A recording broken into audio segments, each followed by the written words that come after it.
Good morning. Assalamu alaikum, everyone. Thank you so much for being here today. My name is Iqra Khalid. I'm the Member of Parliament in Mississauga, Erin Mills. We are joining you here today on a very important day. Today marks the anniversary of the brutal killing of the Afzaal family in London, Ontario.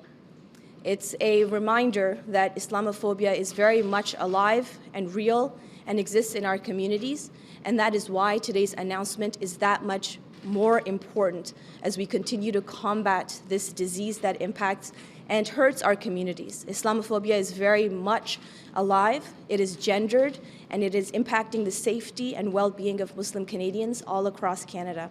So without further ado, I will pass it on to Minister Ahmed Hussen, the Minister of Housing and Diversity and Inclusion. Minister Hussen. Thank you very much, Iqra. Assalamu alaikum wa rahmatullahi wa barakatuh to all of you. Thank you for being here.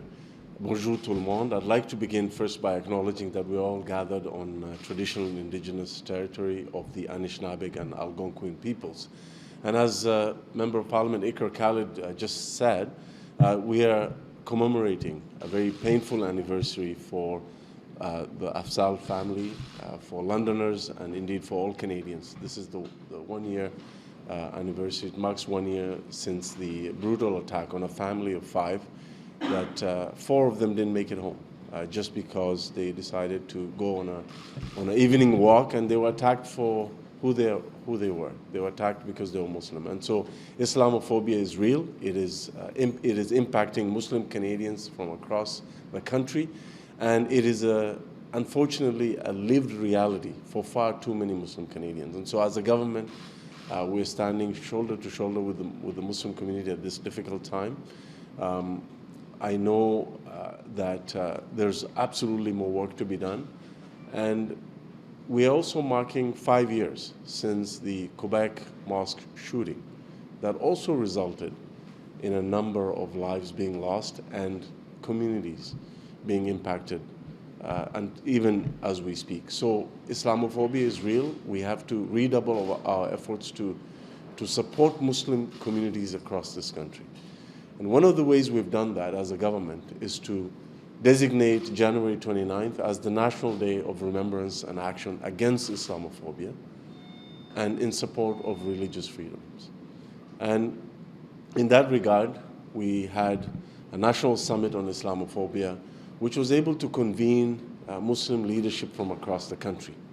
And a number of key recommendations came out of that summit. And one of the main recommendations was the appointment of a special representative to combat Islamophobia.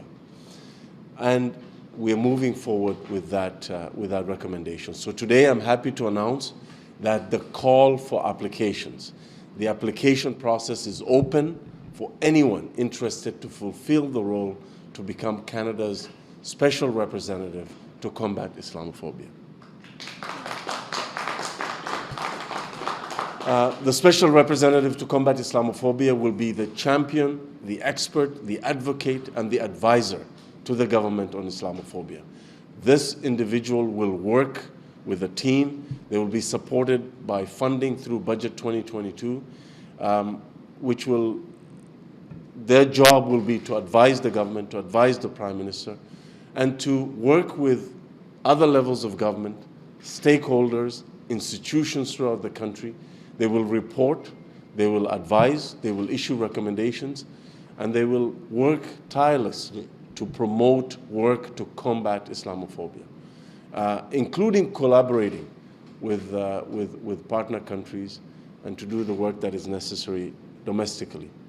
We know that through the work of the government, through our anti-racism strategy, part of that approach has been to put together a national plan to combat hate, the National Action Plan to combat hate. And as part of that, of course, we're working very closely with Muslim Canadians, with Muslim Canadian leadership, with the imams, with advocates to make sure that Islamophobia is identified and targeted as one of the hateful rhetoric and one of the hateful ideologies that we need to continue to combat as a country until it is no more.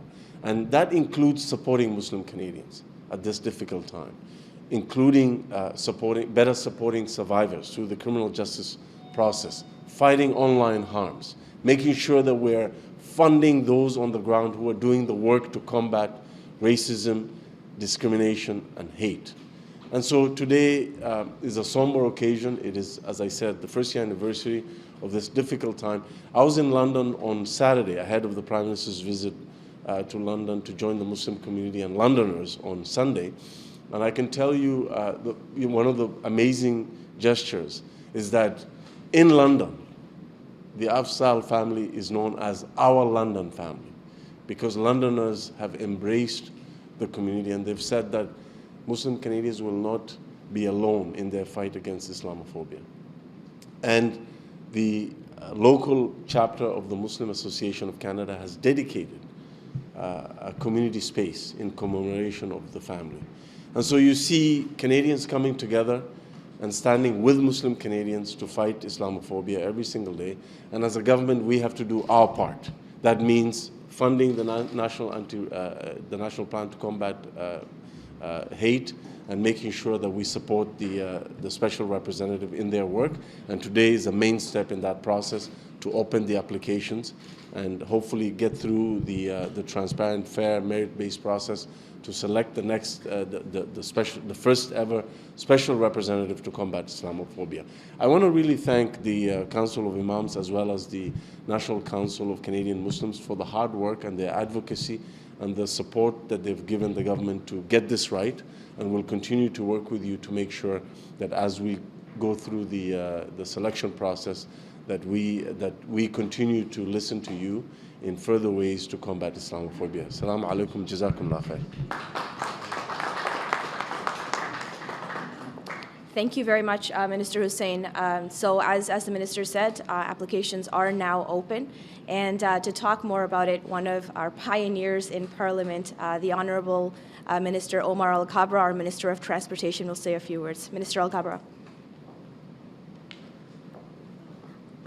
Thank you very much, Iqra. Assalamu alaikum. Good morning, everyone.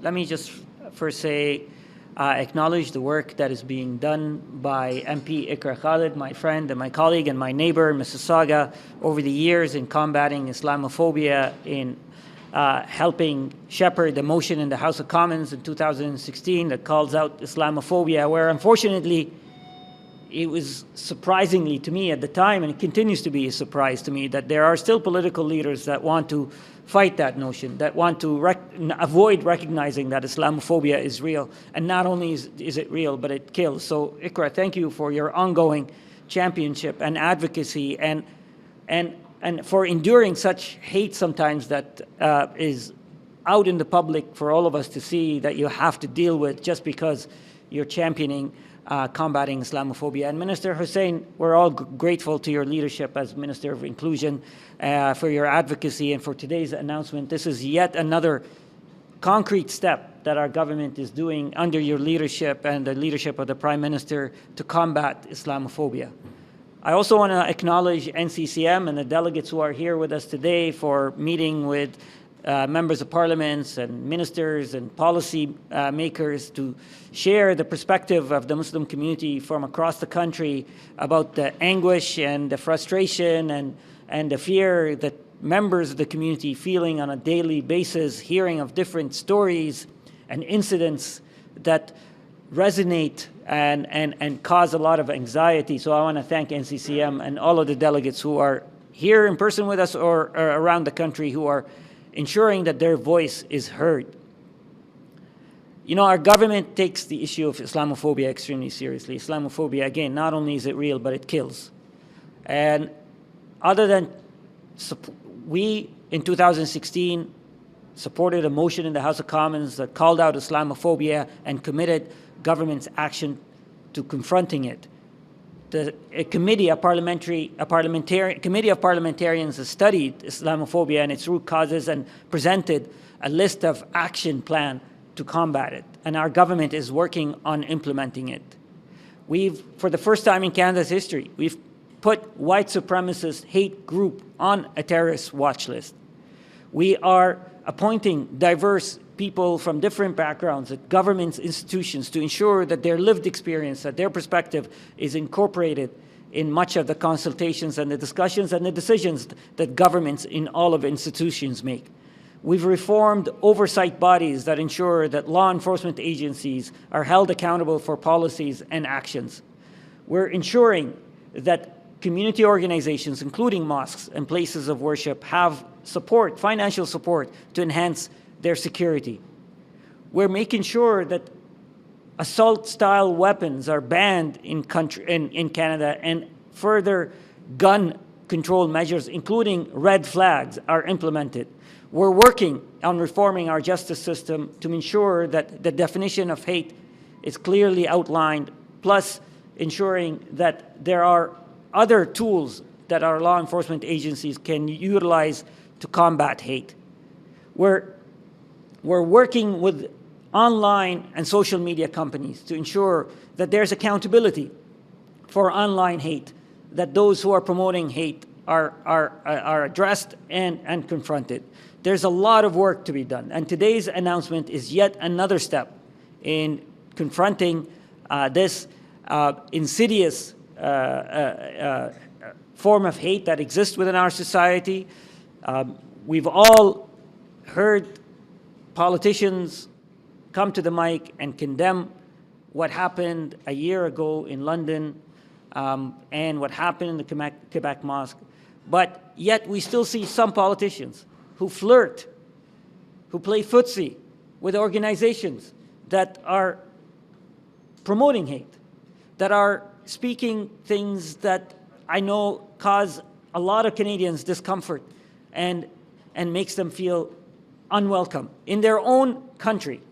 So I call on all politicians to re-examine the type of political rhetoric that is being utilized today, and that we need to stand together not only in thoughts and prayers, but in real action to confront this existing threat within our society. So once again, I'm grateful to all Canadians who are advocating to confront hate and deal with it. I'm grateful to the Prime Minister, to the leadership of Minister Hussen, Iqra, Khalid, and others in our caucus, that we need to remain focused on delivering and confronting this.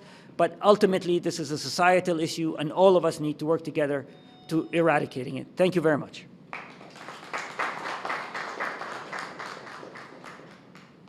Now it's Q&A for our media.